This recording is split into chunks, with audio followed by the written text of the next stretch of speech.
are laughing. We're having a great time, Lou, because we're living the... From deep in the heart of Texas, this is Drinkin Dynasty. And now, your hosts, Luke Wilson and Sweet Lou. Welcome, once again, everyone, to, I think we're going to call this episode 19.5. Because we're not going to have we're not going to have two barrels unloaded here tonight. Episode 19.5 of Drinkin Dynasty. We ride again. Sir, how are you on this lovely Texas evening? Loving life, man. NFL season's around the corner. We're in redraft season right now. I think, man, I've been doing so many drafts, having a great time, excited for the season to start officially, man. How are you doing, Luke? Today was final cuts. The teams had to get down to 53 guys. You know what that means. That means it's gentlemen, start your engines time. That means this weekend is Draft-a-Palooza across this great nation of ours. Everybody I know has a draft this weekend. So this is our final check-in before the Super Bowl of fantasy draft weekends, Labor Day weekend. There are several guys who are moving sharply up and down draft boards. We want to get together with the folks to give them a quick heat check. Where are we at on the TreVeyon Hendersons, the Emeka Egbukas, the guys who are moving like crazy? Are we okay with the new prices? Do we buy them there? Or are we starting to get priced out like we are on a couple of guys? Maybe a Packers rookie, maybe some other rookies. We'll see. So that's what we're going to be talking tonight. We're going to have some beverages, of course, Drinkin Dynasty. Lou, before we get to that, though, earth-shattering news, I'm told, in the football world. Can you enlighten us? Look, this news is more important than you, than me, than politics, than the NFL itself, bro. Goes without saying. Taylor Swift and Travis Kelce got engaged today. Oh, my God. Honestly, we should just scrap the whole episode and just focus on Travis Kelce and Taylor Swift. Are you down? Fuck Drinkin Dynasty. Nah, fuck that. Tonight's Drinkin Heights. Drinkin Heights with the honorary Kelce brothers, you and me. Sorry, you said fuck that? No? That's not a good idea? Not a good idea. Not a good idea. No, terrible. No, hey, but honestly, how excited are you to watch the Swifties and Taylor Swift at every Chiefs game this season? So excited. I can't even tell you. Like, oh, wow. Like, I heard that an invite to Taylor's wedding might be randomly in one of the copies of her new album that's coming out. And if that's the case, sign me up for 100 copies, because wow. Yeah, if you're a football fan and somehow you didn't get enough Taylor Swift just slathered on all things Kansas City Chiefs last year, you're in luck. The NFL heard you. More coming. God. Okay, so let's just be honest. I'm going to be honest. The reason that we're talking about this, the reason that I insist that we're talking about this, is because we wanted to be able to say, honestly, credibly, that we were going to talk about Travis Kelce and Taylor Swift in this episode so that we could manipulate the YouTube algorithm by putting their names in this video. So now that we've done that, let's move on. No, before though, does... Okay, it sounds silly, but... Does getting married to, she's probably not the world's richest woman, but she certainly feels like she should be the world's richest woman. How does being on the house husband trajectory now, full stop for Travis Kelce, does that affect where you take him in fantasy drafts this weekend? Oh man, I am all in on Travis Kelce at a price tag because he's married to Taylor Swift. Boy's been getting in shape this offseason, working on his football. True. I mean, he's ready to go, man. He's ready to go. She told him, you know, I love you, but I don't love all of you. I'd love if there was less of you. Yeah, he's looking like a new man, svelte. I will say, outside of full PPR, it's weird. It's because, we've been on like a 2-week hiatus. We have been head down grinding on redraft season. That's what the time of year is. I've seen what Kelce's ADP is, and he is squarely back with like the Mark Andrews tier of tight ends now. It's weird. It's weird seeing him back there when he has been the runaway, like, top 2 or 3 tight ends off the board for 10 years. Like, it is weird. And he caught 97 balls last year. Like, he wasn't bad, but, yeah, I mean... He wasn't Travis Kelce. He wasn't bad, but he wasn't Travis Kelce. Yeah, I mean, that's all it was. It won't surprise me if he has one more like top 4 finish in him here. But I'm having a tough time summoning the courage to. There's other guys. I'll take Ingram. I'll take Ingram over Kelce at this point. Which could that turn out to be wrong? Absolutely, it could turn out to be wrong. But it feels right now. Right. One guy I've been taking consistently over Kelce is Mark Andrews. I've been loving drafting Mark Andrews. I would actually draft Kelce over Ingram, so I'll kind of fight you on that. Okay. Only because we got the Rashee Rice suspension lingering over us. There could be a situation during the season where he's just heavily targeted. That's true. And I mean, there's also the narrative of like, hey, if this is his last ride, like maybe him and Mahomes put in the work, man, and have an amazing last season together. True. So I actually unfortunately have 0 shares of Kelce. In fact, Brees sniped me on a Kelce share. He went ahead and drafted 2 tight ends. Bastard. He pulled a me. So bastard. Yeah, he pulled a you. He's been hanging around you too much, man. Joe did the board. Well done, Brees Billiam. We got to get Brees / Billiam on here so that people are like, who the hell is this Brees Billiam? I would love that. All of our thousands of listeners out there. All right, so we talked Kelce, Taylor. What's their couple name? TreVeyon Henderson Swift something. We talked. You got me, bro. I have no idea.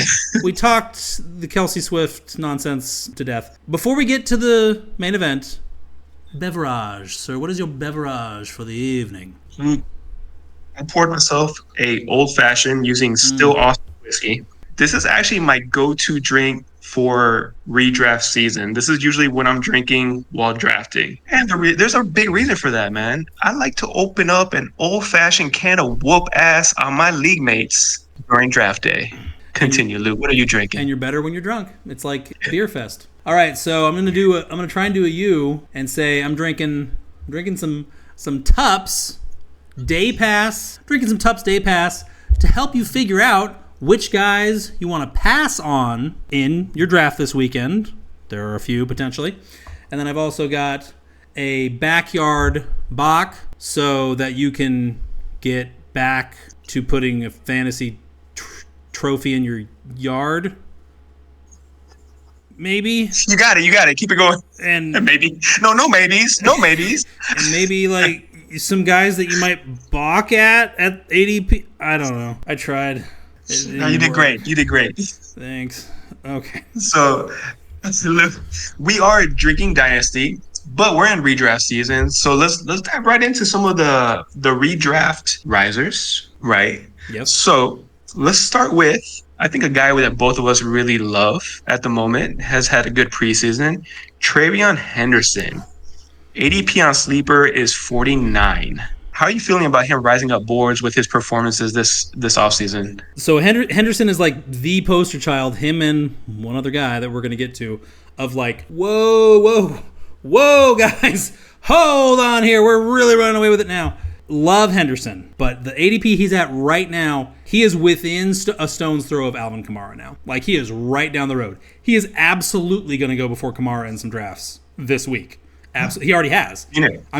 We're seeing it. The hype is out of control. So, even if you love Henderson, who doesn't love Henderson? I love Henderson.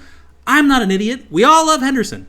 You go into the draft, you love Henderson. He's a classic example of a guy that you have to set a limit to what you're willing to pay for him. Period. You have to come in saying, I will not take him for more than this, because people, you're gonna get antsy. You're going to be like, oh, if I don't take him here, someone's going to... Remember the price point that you said is the cutoff for him. For me, I'm not taking him before the back end of the fourth round. Absolutely not. I'm just not going to do it. The best case scenario for the Patriots offense here is that they run back, stumble onto whatever, some version of the early days like DeAndre Swift, Jamal Williams Lions, which then the next year became the Jahmyr Gibbs, David Montgomery Lions. Like that kind of thunder and lightning tandem. The Jamal Williams, the David Montgomery in that offense, which now tracks to be Ramondre Stevenson, was very relevant, was very fantasy relevant and very fantasy friendly. Are the Patriots going to be the Lions? Hell no. But like, that's clearly what we have here, is a backfield that is going to feature both running backs, guys. I know it's convenient to say, no, Ramondre Stevenson, he's just going to float away and he's going to be on a bus to the UFL go play for the Birmingham Stallions. That's not going to happen. He's getting $8 million. We have to realize, like, if TreVeyon Henderson, if he somehow leads this team in carries, it will be via a very small amount. And I don't have him doing it. I think Stevenson gets more carries still. There's a false conflation here, again, with, like, Jahmyr Gibbs is worth it. Jahmyr Gibbs plays for the Detroit Lions. We know Jahmyr Gibbs is an elite NFL player.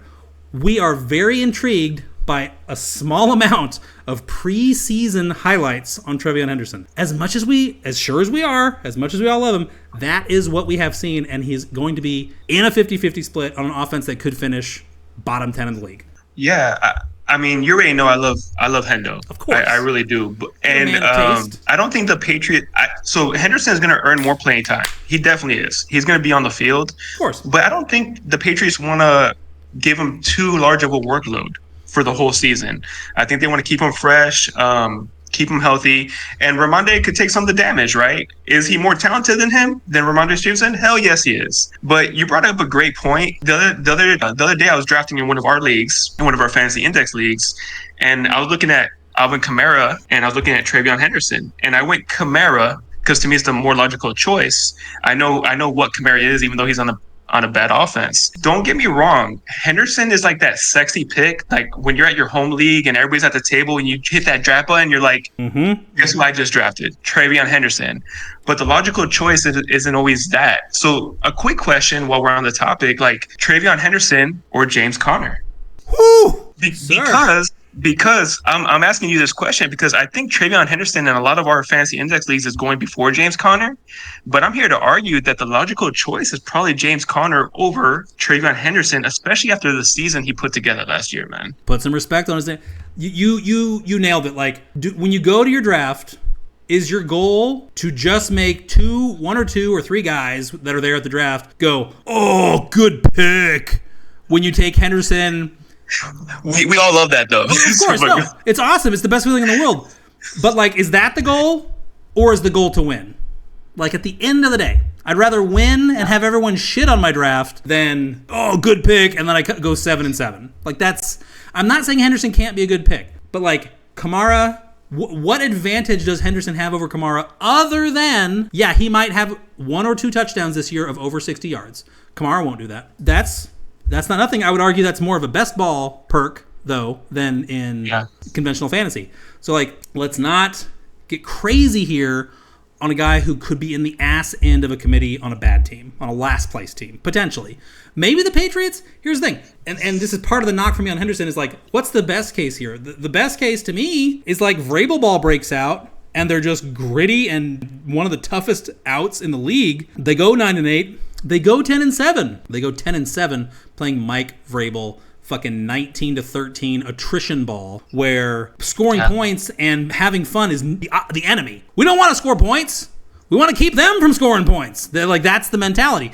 That's not good for Henderson either. There are lots of scenarios here that are not good for Henderson this year. Let's not conflate dynasty, long-term appeal with the next 17 games. We are in next 17 games mode now, guys. But I still like him. But the market is cooked. Same. It is charbroiled. Let's go into a guy that we were both high on last season during the draft. Ricky Pearsall, average draft position 89. He's being taken like on sleeper average of mid-7th. How do you feel about Ricky Pearsall at the moment? Smash. It's a smash pick. Smash pick. That's like, I'm not going to, you can never say that a guy is going to be ARSP. But like, that's approximately where Amon-Ra St. Brown was going year 2 after his rookie season, where he went hot as a tin roof over the Lions like last 6 games. This is the 2021 Lions, where his rookie season, where they were dog shit, but at the end of the year they started to play some respectable football. They started like 0-10-1, then they were tough outs the rest of the way. That's when St. Brown goes nuts as a rookie. There was still a lot of skepticism about him going into year 2, a lot, and he came out and he fucking shut that all down. That's where St. Brown was in this exact same part of the board then. Is Pearsall, Amon-Ra St. Brown straight across? No. But I mean, look at the offenses. Lions, Niners. There are similarities. Pearsall's role in the offense could be very similar. I would take Pearsall over Jameson Williams 11 times out of 10. He is the more valuable player in fantasy this year. High confidence. They're talking about Juwan Jennings. Jauan Jennings is so serious about squeezing the 49ers for money. I don't buy that he's really hurt. Not hurt enough, but he's willing to go on IR to jam them up over money. The seas are parting for this guy in a big way. Yeah. Get Pearsall, period. Done. We're done. We'll have no argument here, man. So you brought up Jauan Jennings potentially going on IR. Ayuk isn't due back until at least week 6. And then once week 6 happens, is he ready to roll? Probably not. So Pearsall sitting there in a wide receiver room, like, who the hell else is there, man? The John Travolta gif from Pulp Fiction. Exactly. 100%. Like, Pearsall's a smash. I hate that in our fantasy index leagues, these bastards I'm drafting with are not letting me get any shares, man. Like, I still don't have any shares from 2024 to now. No Pearsall. Yep. But yeah, complete smash. I think that dude, like, Brock Purdy is going to target him. I still think the offense is going to run through CMC if he could stay on the field. But sure. Pearsall staying healthy is going to be a big part of that offense. And they trade for Brian Robinson, unless I'm sorely mistaken. They carried Guerrero and Jordan James on the initial 53-man. Mm-hmm. The 49ers don't care how they run the ball. They just care that they run the football. So they have the running backs to do that. They can't all die, right? So it's happened before. What is in the water there, man? Like, hey guys, it's practice. Don't kill yourselves, please. Yeah. So yeah, Kittle obviously a fixture in the offense, but I, honestly, for me, like, the forest for the trees, I'm starting to feel like 50-50 odds Ayuk or Jennings gets traded in the next 2 months. Like, there is too much bullshit going on with the wide receivers. They're gonna pull the plug eventually. Will it be Ayuk? Will it be Jennings? I think Ayuk. I think they want him to get, that wouldn't surprise me, 2 games of quality tape, and then, like, okay, here's Ayuk. We'll cover 40% of his remaining guarantees. We'll send a 7th round pick with him. Go, someone take him, please. It's the Jared Goff trade where they're like, here, take the player and some picks. Just get him away from us. I don't know if he goes somewhere, if he's gonna be a top wide receiver, man. I'm not like 100% sold on Ayuk anymore. Just saying. But I mean, I never was. I really never was. Like, he did it for parts of a couple seasons before the big 2023 when he was trying to get the contract. So yeah, no, I agree. If he gets traded, comes back, looks healthy-ish, gets traded, get out. Walk away from your Ayuk. Don't run, don't walk. Anyway, all right, who else we got? Next player, we're going to go to the Tampa Bay Bucks, man. We got my boy, Emeka Egbuka, average draft position 95. On sleeper, typically going late 7th. Not in our leagues. People going in earlier on him, man. How are you feeling about Emeka Egbuka at the moment? Enjoy your flowers. Smell your flowers. Take your victory lap on Egbuka. Or maybe don't yet, depending on how much you worry about jinxing yourself. Yeah, no, like Pearsall.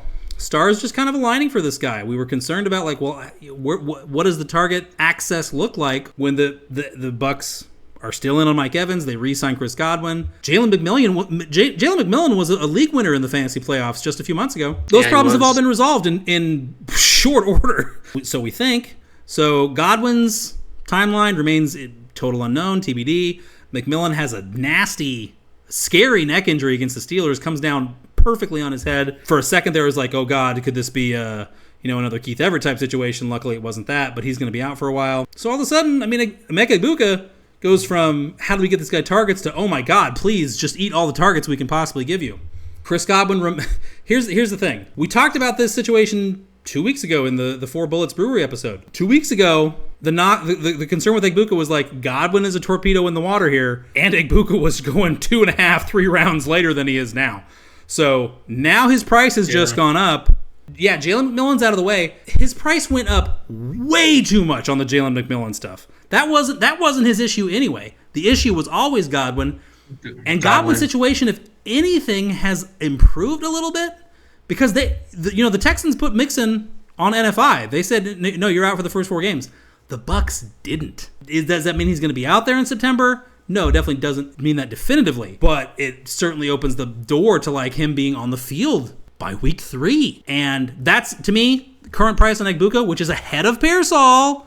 Lest we forget, Godwin is out the first 6 to 8 weeks of the season. That's baked into the price for me. Because, again, if you have to choose where to have a player's productivity loaded, front half of the season or back half, you want it in the back half. And now the back half of Egbuka's season is under attack. because all of a sudden, Godwin's really not dead, guys. He's starting to get up. I mean, you got to have Lou levels of conviction about the player. I will say that. What a roller coaster ride Godwin has been, right? From such a terrible injury, because that did not look good, right? And he is older. He's been through a lot of injuries. To getting the contract had us in the offseason like, oh shit, like if the Bucs are willing to pay him, then he should be okay. And then off to getting the offseason news, it's just been like constant, right? I think I heard you say this in the Discord channel. I mean, drafting Emeka Egbuka might get you some early wins in redraft, and that means a lot. But the risk is if Godwin comes back, starts looking healthy, gets back to his old self, because bro was dominant last year before getting hurt. He was. Then what does that maybe do to Emeka Egbuka? So, I mean, we mentioned Egbuka. If I was on the clock and they were both there and I was honing in on them, I would choose Pearsall at the moment. But you know this, man. I just believe in Egbuka. That dude is going to be a good, really, really freaking good wide receiver in the NFL, man. So I would love to have him on one of my teams. Unfortunately, these dudes on a fantasy index don't respect me on our Discord channel, and I have 0 shares again. I got an Egbuka. Even I got one. No. Even you got an Egbuka, man. That's some bullshit. As my wide receiver 4. Sorry, Lou. Good job, though. Good job. Well, you know, I gotta admit when you're right. And this time, looks like you were right. Golf clap. Appreciate it. But I might trade him. I might trade him for somebody. All right. Anyway, trade him like to week 3 once we start getting like some news that Godwin might come back. Hey, let's do some quick hitters on some risers, right? So we have Braelon Allen, ADP 108. So the Jets are saying they want to do a RB committee, which I'm kind of skeptical of. Like, I think Brees is that much more superior that he's just going to earn the larger share. But Braelon Allen has been climbing up draft boards. I like taking him late in drafts, but as he's been climbing, are you willing to take the shot? So I'm gonna course correct a little bit. People are saying that the Jets are going to do a committee. Aaron Glenn ain't. Aaron Glenn's just saying we're going to run the ball. That's really all he's saying. He's saying we're going to run the ball, and we've got 3 good running backs. He is alluding to the fact that all 3 running backs will see touches. That's all. He is being kind of cloak and dagger here. Braelon Allen, the level of involvement that he's had, like with the ones in training camp, in preseason, you know, kind of tracking with Brees Hall in terms of like when they get him into out of games. He's going to have a role. He's going to have a significant role. Is he going to, I mean, people are clearly, the way that the needle's moving is like people are thinking it's going to be a 60-40 split and Braelon Allen might take the goal line work. Okay, even if that's true, and I'm not sure that it is, because Brees Hall, again, as you know, I know, Brees Hall very good. What about the receiving work? Are you telling me that Braelon Allen, who has been, you know, coming out of Wisconsin, I don't think anybody was really expecting him to be pro-ready, NFL ready to play on passing downs. Mm-hmm. He can hang on some passing downs. Okay, that's great. A healthy Brees Hall. Are you telling me that Braelon Allen is a meaningful threat to the target share, to the receiving work of a healthy Brees Hall? Not that necessarily the Justin Fields is going to be able to support a lot of pass volume, but Braelon can be a threat on the goal line. I'll give you that. How often are the Jets going to be on the goal line? Well, we'll see. But could he be a threat on the goal line? Sure. Brees Hall is going to eat all of the receiving work. He's going to eat all the receiving work, and he's going to lead the team in carries. That feels very safe to say here. Even if Braelon Allen sees 150 carries, Brees Hall should get 100 more than that. This team's going to run the ball a lot. I think I'm going to go ahead and say I think some respect needs to be put back on Brees Hall's name. Like, he's been falling in drafts, and I've been happy to take him in the 3rd where he's been falling. And I've even had some people tell me I'm taking him too early. Oh, yeah. Because they're worried about the committee approach. Oh, yeah.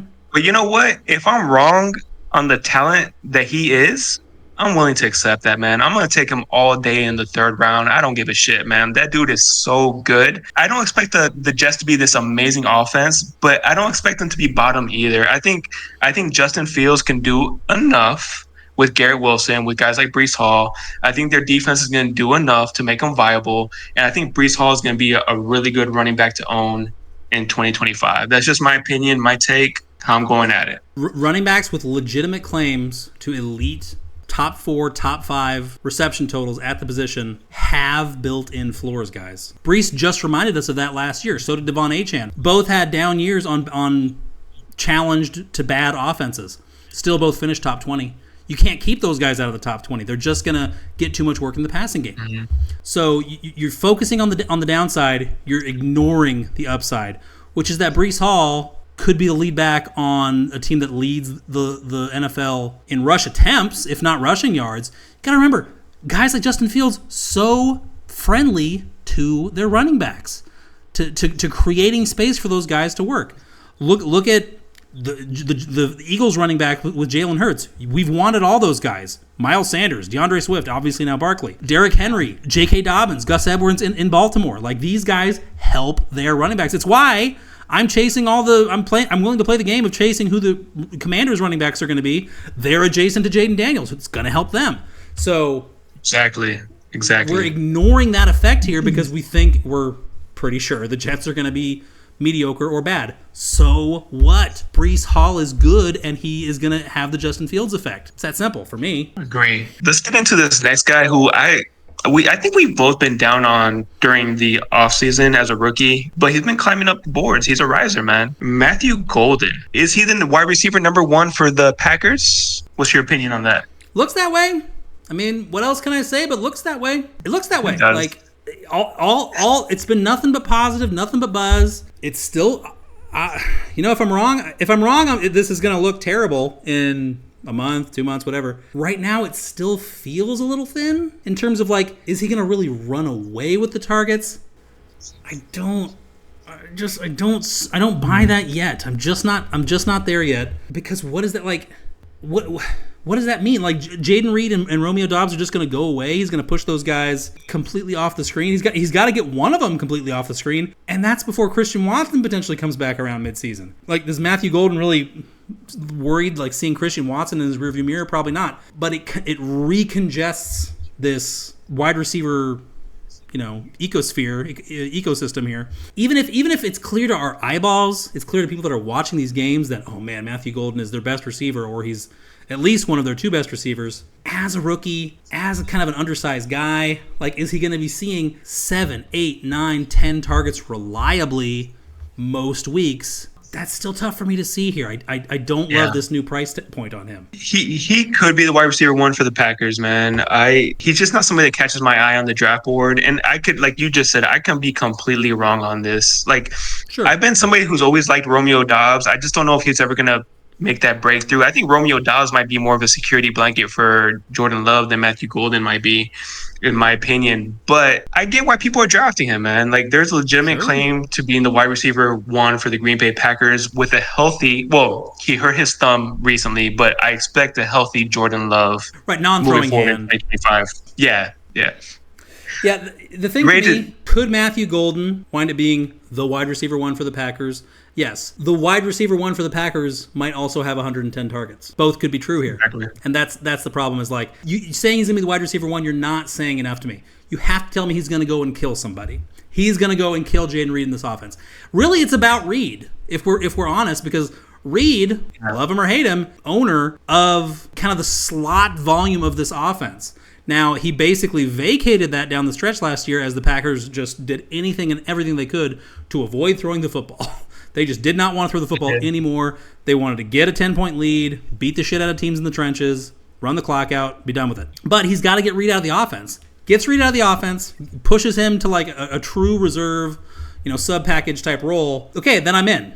Now you've got my attention. We have no way of knowing if he's going to do that or when in 2025. Reed, the second that pick was in, Reed was on the phone with his agent making a ton of noise. You motherfuckers better not be doing this to me. You don't even think about giving him my job. Like, that was, and they were like, don't worry, Jaden, don't worry, you're still the guy. You're still the guy. Like, Dobbs last year, like, he got suspended for a game because he was like, what are these motherfuckers doing? Like, these guys want the ball too. Because they understand Dobbs is in his walk year. Reed will be in 2026. These guys know what's up. This motherfucker's coming to mess with their bank account. These guys are not just going to lay down for him. Don't mess with the bread, man. Luke, you ready to get into some fallers? Yeah, it's time to get negative, Lou. It's time to go ugly. Let's get negative, man. And we're gonna get negative on your boy. Yeah, it's time. It's time. Rashee Rice, average draft position 53, going in the early 4th still via sleeper. Are you taking him in the early 4th? I have. That was right before the most recent news about his trial with Sue Robinson on September 30th. That'll be fun. So here's the thing. That news comes out. Rashee Rice's ADP thrown right back into volatility. That's all it's been for like 2 years now. It feels like it's like, hey, Rice's market is down. It's back up a little bit. No, it's horrible. No, he's back. No, he's dead. Like, it's just been, you talk about Chris Godwin, my God. There's a lot of armchair lawyers on the Rashee Rice situation saying, oh, he's going to get 60. They're going to pop him for the season. What he did was disgusting. Oh, he's going to get at least 8 games. Oh, he might not get suspended at all. No one knows. No one really has any concrete, real idea what is going to happen. There are lots of examples you can point to saying he is going to get a slap on the wrist. Most recently, Jordan Addison, who got a minuscule 3 games. Three, right? Yeah. Before that, Kamara, who tried to kill a guy, got 2 games. So he had it coming. So you've got your arguments there. And then you've also got, the whole, hey, the eyes of the nation are upon us. We want to make an example of this guy. He pled no contest, a bunch of felonies. We can throw the book at him. It could go either way. That's the truth. That's the truth. Yeah. There's a lot of people on Twitter saying, this is what's going to happen. No, this is going to happen. Bullshit. Nobody knows what's going to happen. They don't. With that in mind, what is it worth to you to inoculate yourself against the possibility of facing a team in the fantasy championship in your league that got Christian McCaffrey, 12th overall, and Rashee Rice in the 8th goddamn round? Does that not? If that doesn't scare the shit out of you, I don't know what does. It scares me. There are teams that are going to get CMC, Nico Collins, Rice, Addison, and Mixon for chiclets. For fucking chiclets. That's going to happen. There's guys planning it right now. Yeah. Rice is one where at least we know when he's on the field, as much as you can know for a guy who's only played like 20 regular season NFL games. Jesus Christ. Feels like we've been doing this shit for half a decade already. The Chiefs showed us this is our path forward. This guy is our guy. This is how we move the ball now. And we're saying, oh, the Chiefs are going to change the offense. Bullshit. It was working with Rice. They're going to just change up just for fun. Just like, oh, okay, got tired of winning that way. Let's go make it life harder for ourselves. Bullshit. The guy can play when he's on the field. Luke, real quick, how many shares of Rashee Rice do you have in Dynasty right now? I love how hard you're. Irrelevant. I'm not counting on any of them. I'm not counting on any of them. Rashee Rice, pick a number. Pick a number of games that you think he's going to miss that makes sense or that you can live with. Even if it's, high, say it's 6 games. He's not going to get popped for more than 6 games, guys. Come on, that's fucking ridiculous. Say he misses 6 games. Say that means, at most, you've got 11 games of Rashee Rice. But all of them include the fantasy playoffs. What is that worth to you? We play fantasy 1 week at a time, guys. 1 week at a time. So I've been passing up on Rashee Rice, but it pains me. It pains me every single time because I know what he is when he's on the field. Sure. That's just me being honest. The thing is, if you do draft him and take that risk, you better draft a fucking good enough team. Sure. To take you through any suspensions. Because you're right. If you have him in the playoffs, let's fucking go. But if you're already out of the playoffs, by the time he comes back, then you have some other issues, right? Yep. And right now, let me bring this up, Luke. He's going around guys like Courtland Sutton, and he's going around guys like Devonta Smith. And I'll be honest, I'm not super high on Devonta Smith myself because, again, I believe in the talent that Devonta Smith is. Sure. I'm just not super high on the situation that he's in. Sure. But do you pass up on those guys who you expect to be ready week 1 to draft a Rashee Rice? And that right there is the question. It gets down to team build and league format in a hurry. Exactly. In a hurry. In a league where you have to start 3 receivers and you've got like 2 flex spots, there's going to be so much pressure on receiver that somebody's going to probably take him in a lot of leagues, in serious leagues, in like the late 5th. I just did a serious draft a couple days ago. Rice went in the 4th round still. 12 team. Start 2 receivers. Still went in the 4th. Mm-hmm. Kind of like with Henderson. You have to put a line, try to put a line in the sand where you're like, I'm just not willing to pull the trigger on Rice this early. And if you miss, you miss. I mean, there's other guys back there. Pearsall, Egbuka, Devonta Smith. Like, you're not going to go home with nothing. But at the same time, you do have to remember, fantasy is won 1 week at a time. If you pass on him for Devonta Smith, and then you got to go face him week 15, week 16 from a guy who rolled the dice, you especially if it's in full PPR, you're the underdog. You're poised to be the underdog just on that alone. Half PPR, okay, maybe you can weather it, but you got to make your peace with, like, do I want 11 games of probably back-end wide receiver 1 production, or do I want 17 games of absolutely wide receiver 2 production? That's the question, and it's going to be different answers for different people. This really gets into like personal preference and strategy. There is more than one way to skin a cat. You don't have to have Rashee Rice on your team to win a championship. It could help, though. It could help. It doesn't hurt. Yeah. So all right. So the next players on the list, I kind of combine because I think they're both in similar situations. I have Joe Mixon, my Texans, man, that backfield. Yikes. Average draft position 71. And I have Quinshon Judkins, average draft position 78. And I'm going to throw this out there. They're going around guys like Pollard, Swift, Tyrone Tracy, and Caleb Johnson. I hate passing up on these 2 guys during a draft. But I'll tell you this, Luke, I have been, because I don't know what the future holds, and I'm worried. Those 4 names I mentioned, I will tell you today, I would draft all 4 of those dudes before touching these guys. Sure. However, when these guys drop in drafts, that could be a scary situation in leagues when guys get them late in a draft. Right. What's your take on these guys? Are you touching them at the moment? Judkins, I mean, now we're down to the wire. We thought we got good news on Judkins a week or so ago. Now it's morning after, and we're realizing, oh, okay, just because he's not going to federal prison doesn't mean he has a contract. They're still playing some sort of weird game with the contract. Judkins' camp wants it fully guaranteed. The Browns are like, you're joking, right? They're in a standoff. If we don't get some sort of indication, some sort of actionable intel in the next week, how can you take Judkins before like the 10th round? I mean, we're deep in we're talking about a rookie who has not signed his deal, not because he's holding out, really, and not because, the team doesn't want to sign him, but because he gotta, Just say it. Say how it is. He fucked up. Yeah. Like, exactly. Homegirl has bruises. Yeah. Bruises as proof. Yeah. He put his hands on a female. He fucked up. Yeah. So now the NFL wants to investigate the situation, or the Browns want to, before they even offer this guy a contract. And presumably the Browns at some point might try to clean up their image a little bit. Deshaun Watson, now Judkins, and oh, by the way, we went ahead and brought in Isaiah Bond too. Like, Jesus Christ, how much despicable conduct are the Browns really willing to stomach here? My God. So I can't go near it. Like, if I'm going to take a risk, I'm going to take a risk on like Joe Mixon over Judkins, because that's at least a risk that like players get hurt and then they get better. like there's a linear timeline here. We don't know what the hell is going to happen with Judkins. We really don't. You want to throw like a 12th rounder at him? Sure. Fine. Upside. Yeah, I get it. But I mean, all I can say is like there is a legitimate contingent of experienced fantasy players who are saying he is off their board, and they don't think he's going to score any fantasy points in 2025. Yeah. Could they be wrong? Sure. But I'm telling you, like, there are guys who know what they're talking about fantasy football wise who are like, nah, just not worth the headache. And I see the argument. Yeah, Pollard, Swift, it's not even a question. I mean, Caleb, Tracy, now you're starting to get into a question versus like Mixon. The offense upgrade, the offensive advantage for Mixon with the Texans over the other 2, self-evident. But yeah, I would take all 4 over those guys right now for sure.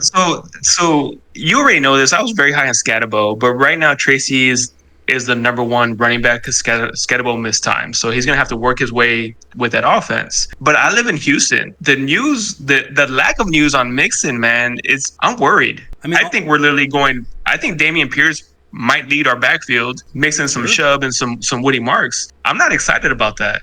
Like, no. Straight up, I'm not excited about that. And it's weird. I mean, yeah, the Texans brought in Chubb kind of late. Certainly by then they knew, oh boy, we got a Joe Mixon situation, guys. They knew, but they knew, and their response was to bring in Nick Chubb. End of life Nick Chubb. Maybe they were wrong. Maybe they weren't that worried, and they were wrong to not be that worried. But the Texans weren't that worried about it long term. So the news we just got is like they finally admitted it. Like, yeah, sorry guys, Mixon's not going to be out there in September. Sorry. Finally admitted it, which is how it was. All the signs were pointing that way anyway. They bought him an extra month. maybe an extra month is enough. If Joe Mixon comes back in week 5, can take whatever 15 plus touches that week, and then he's unrestricted, what would you pay for that? Now, we don't know that's what's going to happen, but what operate from what would you pay for that, and then see how far he slides past that point in the board in your draft. Maybe. Yeah, like if you get him later in the draft and he's back by week 5, like what a uplifting player to your fantasy football team. I've kind of been connecting the dots, man. I've been in detective mode. So I love D'Amico Ryans. I ain't talking shit about D'Amico. I love that he's a Texan, but I'm like, D'Amico came from the 49ers? The 49ers had that situation last year with CMC where they didn't disclose enough information, and now this shit's happening with Joe Mixon. I'm like, I kind of want to, stay away. I'm worried, man. I'm worried. So I mean, at least with Mixon, we knew in July that something was up. The 49ers sprung it on us late. That was brutal. That was fucking criminal misconduct. Yeah. So whatever. If you can save a spot for Mixon, and you said he was going in like the early 70s. That's a bit much for me. But in a lot of drafts, he's going to fall well past that. And then it's just a point of like, okay, do I want Tank Bigsby or Joe Mixon? Do I want freaking Scatabo or Joe Mixon? Even that's not a slam dunk, but it's starting to get like, oh boy, I really got to think about Joe Mixon right here. I got to roll the dice. And you and I have been in enough drafts already that we know running back thins out after round 4.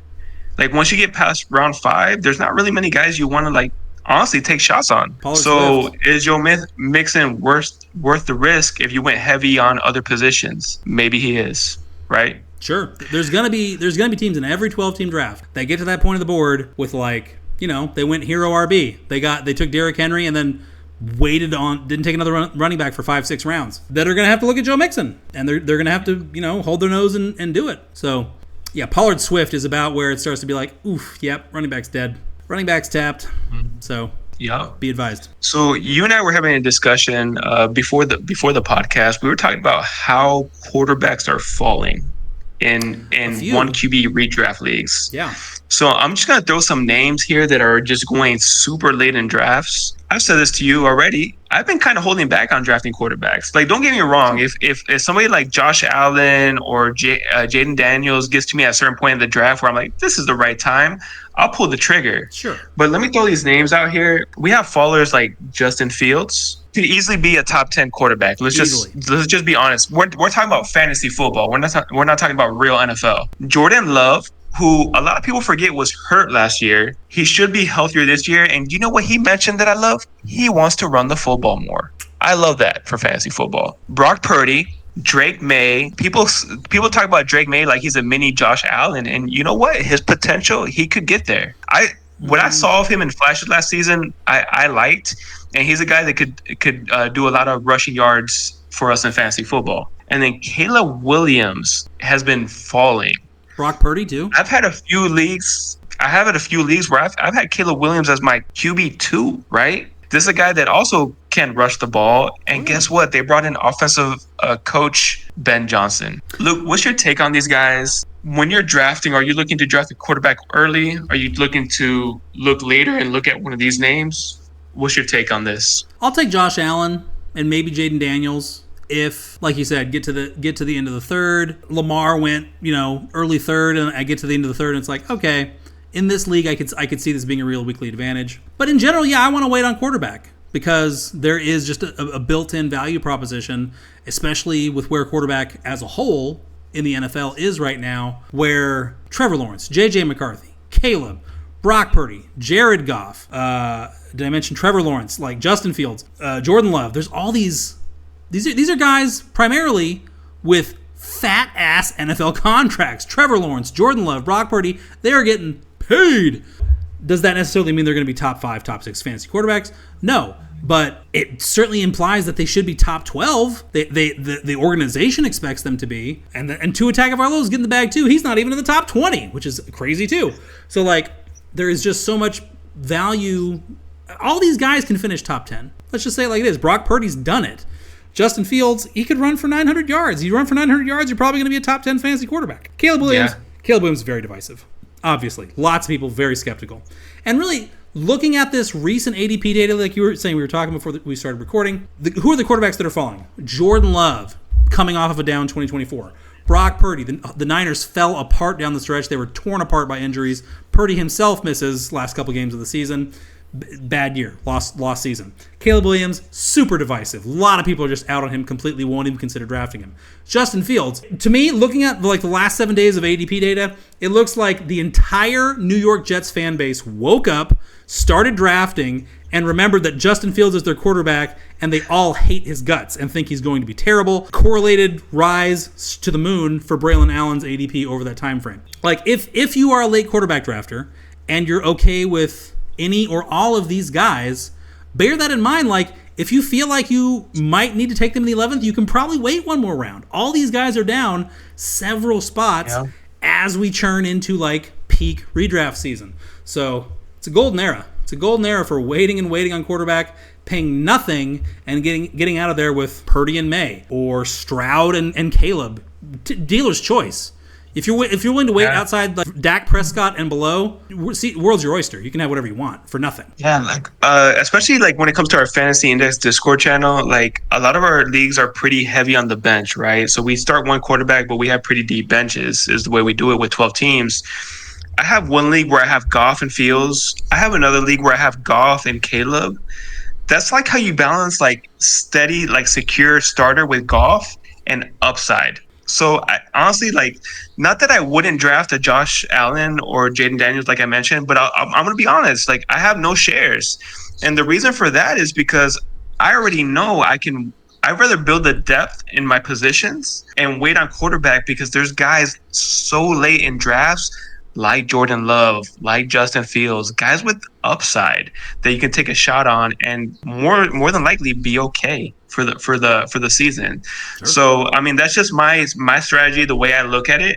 I don't want to pass up on certain players to draft a Josh Allen and then make me weaker at the wide receiver position or make me weaker at the running back, because I know how fast running backs get thin in 2025. So it's just the way I look at it, man, in all honesty. Sure. Yeah, no, I mean, you can't hardly argue with it. Honestly, like, it's kind of the more competitive leagues, the sharp leagues, where I'm more inclined to pivot to like a Josh Allen or, an elite quarterback, Lamar Jackson, Jayden Daniels. Yeah. Because I know the rest of the field is looking to fade them, is looking to not take them. So at that point, it's like, okay, forest for the trees. Yeah. Maybe there is enough value in Josh Allen in third, early fourth, Jayden Daniels mid fourth, late fourth, to give me a weekly advantage, because those guys, obviously you're thinking you're plugging in 23, 24, 25 points a week. That's not nothing. So it just depends. But if it's 100%. Your office league, your goofball league, whatever, like, yeah, you can just not even draft a quarterback and take JJ McCarthy and Trevor Lawrence off the waiver wire and just cruise to the playoffs. So just your mileage will vary. That's a great point. Like, I think if you've been in a league for X amount of time, you know your league. And if you feel like you're drafting with a lot of sharp people and Josh Allen gives you that edge, then draft Josh Allen at the right price, right? Yeah. So that's a great point. Yeah, having the best player at any position is an advantage, regardless of when you take them. Mm-hmm. So, yeah, unless we're talking about kicker. This next guy deserves his own segment. You ready? I think so. Is it who I think it is? We're going to bring up this man named Bill. Prefers to be called Bill. On this podcast, on this podcast, we call him JC Money, Jacory Croskey-Merritt. Luke, he's been a huge riser since the Brian Robinson trade. Yeah. Huge riser. What's your take on Jacory Croskey-Merritt or Bill when you're drafting? Okay. Caveat. This situation is in flux. This information. You got to watch this episode like in the next 48 hours, because this information is basically null and void 48 hours from 10:30 Central Time, Tuesday, August 26th, year of our Lord 2025. Because one tweet could move the market on all these guys. Where I'm at right now, this moment in time, JC Money, Croskey-Merritt, his market is to the moon. He is going first off most draft boards of the three fantasy relevant running backs here. I feel like the value is in the other two more at this point. I do not currently believe that the reason Brian Robinson is no longer a Commander is solely because of Jacory Croskey-Merritt. I'm not on board with that narrative, that logic right now. I think it's the sum of the parts. They realize that Brian Robinson is simply not the best running back in this backfield at anything that we want to do. He is an old school, stiff hip, north-south banger in a world that does not play football that way anymore. And he doesn't help us. Just doesn't help us. The Commanders are going to be weird at running back this year, guys. Deebo Samuel's going to be back there. Austin Ekeler is going to be heavily involved until he gets hurt. And I think they really like Chris Rodriguez. I mean, Chris Rodriguez, very, very limited sample size. But when he's been on an NFL field, he's been good. He has been good so far. Very small sample size, but it's larger than what we have on Croskey-Merritt. Where I'm at with it is Croskey-Merritt, Rodriguez. You can argue that either way. I think that they're equivalent value. They're equivalent production-wise right now, and therefore Rodriguez is going significantly later. Give me Rodriguez. And Ekeler, I feel like is going to be the most productive per game running back of these three. Any format. Not just obviously full PPR. He's the obvious choice. Even half PPR, I think he's the one that should be going first, and he's not. So there's potentially value there for sure. Ekeler was good last year. He was third in the NFL, Lou, in fantasy points per touch last year. All running backs. Fantasy points per touch, more than Achane per touch. He was right behind Gibbs per touch. Didn't have a lot of touches. I know that. He was very effective. He got hurt a lot. He was not the lead back. And they still have him listed as the primary kick returner. I fucking hate that. Stop it, Washington. You have Jalen Lane. Let him return the goddamn kicks. What are you doing? Hopefully that's bullshit and they're not going to have him do that, but that's what the website says right now. Anyway, I still am in on Croskey-Merritt. Again, the problem is so now too is the rest of the world, and that forces you to look like, okay, is there other better values here? I'm very up on Ekeler. I'm up on Deebo. I grabbed me some best ball Deebo earlier today, and Chris Rodriguez for the price. I don't think you can beat it. He might lead them in rushing touchdowns. Him or Deebo. Thoughts? What do you think? Where's your gut here? I think you brought up a great point. Like Ekeler's going after Bill, and I think Ekeler is an amazing value in redraft. Now, I sent you a Discord message the other day. I took Bill in the 10th round. I felt pretty good about that. Sure. I'm okay with taking the shot because there's a chance that this rookie comes out on fire and earns a bigger role. I know Ekeler's getting older, but let's not forget what he is or what he was. You know what he's not going to do? He's not going to fuck up. That's what he's not going to do. Do you know what he's going to be great at? Catching passes in third down situations, protecting his quarterback on an offense that should be firing on all cylinders. So I'm glad that you mentioned Austin Ekeler because I know he's older and sometimes we shy away from that. But there's a real shot that Austin Ekeler is an excellent pick in your redrafts. Now, at the right price, do I want to give me some JC money? Yes, I do. But could Chris Rodriguez benefit you at the end of the draft? He could. He really could. It really comes down to what we saw last year where the Commanders were such a good offense. We expect them to be a good offense coming into 2025. So I just want pieces of the offense. Right. That's what it comes down to. Right. So where can I get pieces at a good price, right? And it's all these running backs. So exactly. So where do you feel comfortable drafting JC Money? Because I think in one of our fantasy index drafts, he went in the 7th round. That's a little bit too early for my liking. But I'll tell you right now, in the 9th or 10th, with RB thinning out, I'm good with taking a shot. Yeah, at that point, you're looking at the board like who's on the board. We've got Jaden Blue is probably still hanging around. Dylan Sampson is climbing to the top of the ADP. We should have talked about Sampson. Sampson deserves some major love with all the Judkins uncertainty. That's true. Does he supplant Ford? Yeah. Right. I mean, and he might. We don't know. We're forced to now quickly decide. So yeah, looking at like those tiers of running backs, like Ollie Gordon, Braelon Allen is right there too. Like it's dealer's choice at that point. Like Braelon Allen, do I want the guy that I absolutely believe in my guts is going to be in the short end of the committee on an offense that might run the ball a ton, but might not be great. And if it is great, it's going to benefit Breece Hall more. I would even argue it's going to be because of Breece Hall being so damn good. Do I want to mess with Jaden Blue with the Cowboys? We don't really know what the Cowboys are offensively. Do they have a will to run the ball? I don't know. If they do, are they going to use Jaden Blue? Like, what does a good scenario for that guy really look like right now? Got to use your imagination. Ollie Gordon, we don't even know. He might see 2 touches in week 1. We have no fucking idea. We don't. Miami, cone of silence on a lot of fronts. It's the Wild West with the Commanders. You can write your own adventure here. Like you can say Chris Rodriguez is going to come out and get 15 touches week 1. Jacory Croskey-Merritt is going to have 5 receptions week 1. And push Chris Rodriguez to a draw in rush attempts. You can tell yourself whatever you want, and no one can say you're wrong. Because we don't know what this is anymore. Yeah, I'm fine with Croskey-Merritt. Mixon is not really a great example anymore.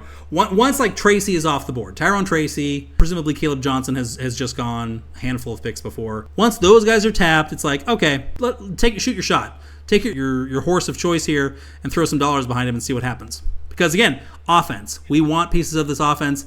There are cheap pieces that have a lot of upside to be had now. Choose your horse. Love that. Yeah.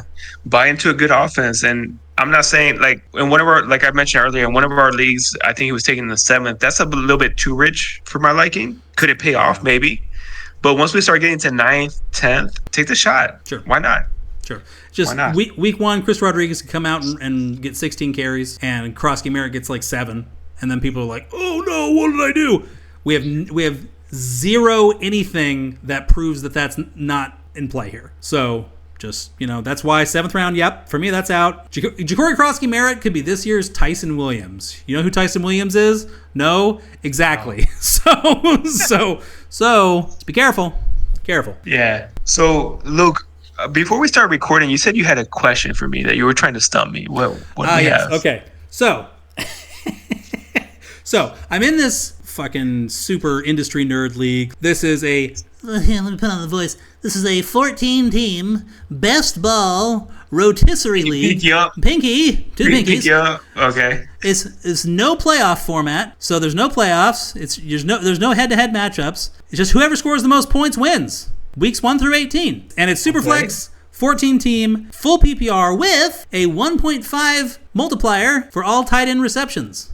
Okay, so full PPR, Superflex, pretty good sized tight end premium on the tight end position. So, of course, I get the 14th pick. I'm at the turn. Gets to me, and I go, Bowers, McBride. I go all in on the scam.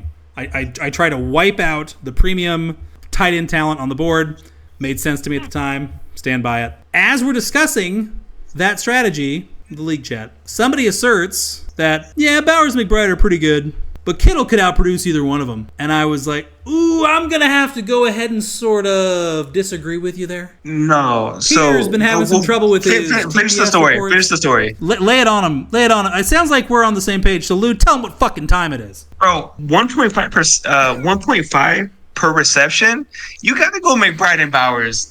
Kittle is fucking legit. He's one of my favorite tight ends in the league. But if you're telling me he's going to get more receptions than McBride and Bowers, hell no. I think you made the right choice. I think the upside at 1.5 with those two guys was the right move. I love Kittle, but no, as far as catching more passes, it's gonna be Bowers and McBride. That was the right choice. I know I made the right choice, but somebody asserted that because he took Kittle in middle of the third, and somebody else, not the guy who took him, but somebody else was like, yeah, those are okay, but Kittle could outproduce him. Lou, I don't know if you know, but you could probably guess about how many targets Bowers and McBride had. They were actually very close.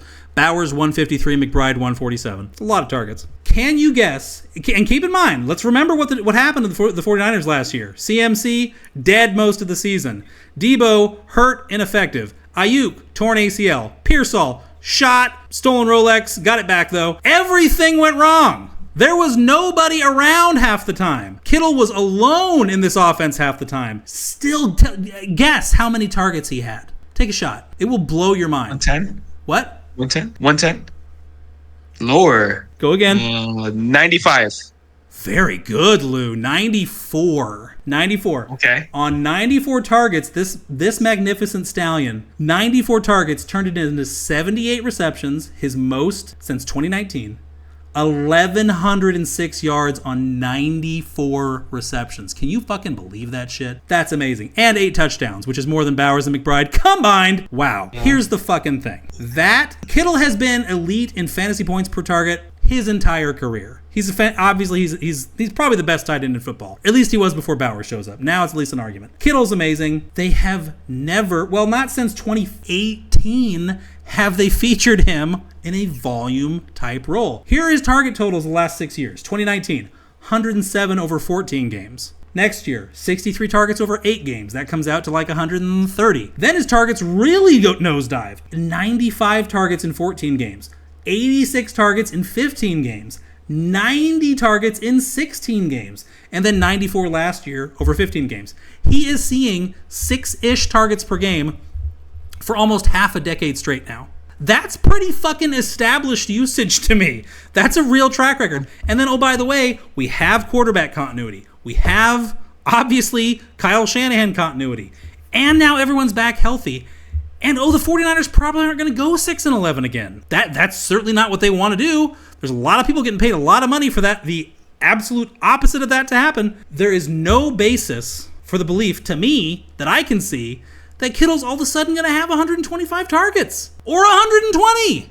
And at that point, he can't catch those guys. If you're betting on targets, it's going to be Bowers and McBride, 100%. Never mind the fact that Kittle was absurdly productive with the number of footballs he got. Bowers did not have a touchdown inside the opposing team's 10-yard line all season. McBride had 2 touchdowns all season. Like, those guys, obvious positive regression candidates, and they're going to see the same workloads. So hearing this guy talk about it, I was like, am I fucking losing my mind here? I know that I'm not, but I feel like I'm losing my mind because this guy is trying to say, throw out the last 5 years. George Kittle's going to run away with it. Like, I'm going to use the word tiers, which we don't use so much on our podcast. But there's a tier break. It's Bowers and McBride. Tier breaks Kittle. Period. That's all I need to say. And I mean, 94, 90, 86, 95. The targets the last 4 years. Let's bring up another player. I would assert a similar player in a similar offense. 69, 61,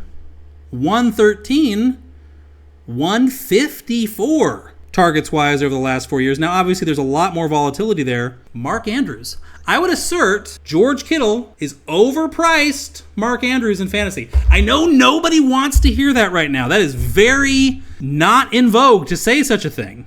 I love that you're bringing this up, because I'm talking about redraft build. I'd rather not draft Kittle in the 3rd, wherever he's going, and wait until about the 7th or whenever Andrews is going and take my shot on Mark Andrews 100%. I'll grant you, in regular leagues, there is more of an argument to maybe be made for Kittle, because certainly no tight end has been as much of a December killer as George Kittle has been in recent years. And obviously that matters.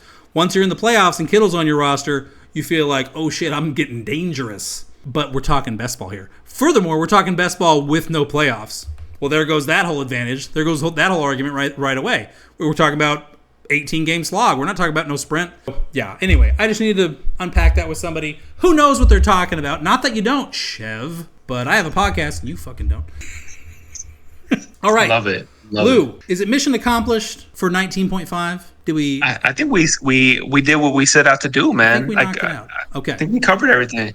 Hopefully, we've given you some useful insights, some kernels for you to take with into your big draft or drafts later this week. Let us know how you did, who you got in the comments down below on the YouTube or on the Spotify. Let us know who you got. I want to hear where these guys actually wound up going in drafts in good, God-fearing Christian fantasy leagues out there. God damn it.